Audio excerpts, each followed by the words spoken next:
ସମୟର ସେତୁ କବୟିତ୍ରୀ ପ୍ରଯୁକ୍ତି ପ୍ରିୟଦର୍ଶିନୀ ସାହୁଙ୍କୁ ଆମନ୍ତ୍ରଣ କରୁଛି କବିତା ପାଠ କରିବା ନିମନ୍ତେ। ମୋ କବିତାର ଶୀର୍ଷକ ସମୟର ସେତୁ। କେତେ ଆଧିପତ୍ୟ, କେବେ ପୁଣି ଆଧୁନିକତାର ସ୍ପର୍ଶରେ, ଭାବନାର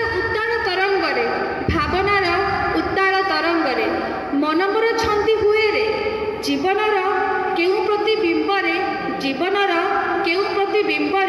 ଖୋଜେ ମୁଁ କାହାକୁରେ। କେତେବେଳେ ହ୍ୱାଟ୍ସଆପ୍ର ମାଧ୍ୟମରେ, କେବେ ପୁଣି ଫୋନ୍ର ରିଙ୍ଗରେ, କିଏ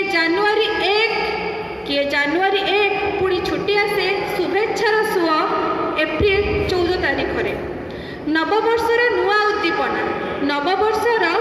ଉଦ୍ଦୀପନା ଜାନୁଆରୀ ଅବା ଅପ୍ରିଲ ମାସରେ ଅସମାହିତ ଅସଂଖ୍ୟ ପ୍ରଶ୍ନଗୁଚ୍ଛକୁ ନିଜକୁ ମୁଁ ଭେଟି ଦିଏରେ।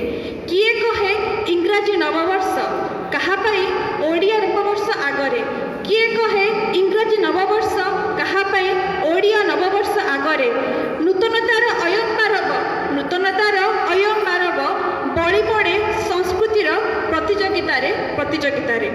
ଏମିତି ଅପ୍ରିଲ 14 ଆସଇ ପ୍ରତ୍ୟେକ ବର୍ଷ କ୍ୟାଲେଣ୍ଡରରେ ବେଲ ଦହି ଛେନା ଫଳ ସଜା ହୁଏ ଘରର ଡାଇନିଂ ଟେବୁଲରେ। ତାତ୍ସଲ୍ୟ କରି ବେଲଟିକୁ ହୋଇ ଅନାହେ ଥମ୍ସଅପ୍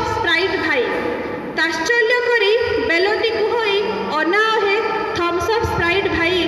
ଆଜି ତ ତୁମ୍ଭରି ଛୁଟି, ମୋହରି ଆଦର ସବୁଆଡ଼େ ହୁଏ। ବିବିଧ ସଂସ୍କୃତି ଅଛି ପୁଣି ବିଭିନ୍ନତା, ଅଛି ପାଶ୍ଚାତ୍ୟ ପୁଣି ହିନ୍ଦୁ ନବବର୍ଷର ମାନ୍ୟତା। ହେଲେ ଜାନୁଆରୀ 1 ହଉ ଅବା ବିଷୁବ ସଂକ୍ରାନ୍ତି, ଆସୁ ଚିନ୍ତାଧାରାରେ ନବୀନତା। ହେଉ ସମୃଦ୍ଧ ସମ୍ପର୍କ ଆମର ବାସ୍ତବତାର ବନ୍ଧନରେ। ନରହୁ ମୋବାଇଲରେ ସୀମିତ, ଥାଉ ଉତ୍ସାହ ଅନ୍ତର ଭିତରେ। ନବବର୍ଷ ଆଣୁ ଏକ ପୂର୍ଣ୍ଣଛେଦ କଳୁଷିତ ସାମାଜିକ ଚିନ୍ତାଧାରାରେ। ଗଢ଼ି ଉଠୁ ନବୀନ ସୁସ୍ଥ ସମାଜ ସଂସ୍କୃତି ବାସ୍ତବତାର ସମୟ ସେତୁରେ। ଧନ୍ୟବାଦ।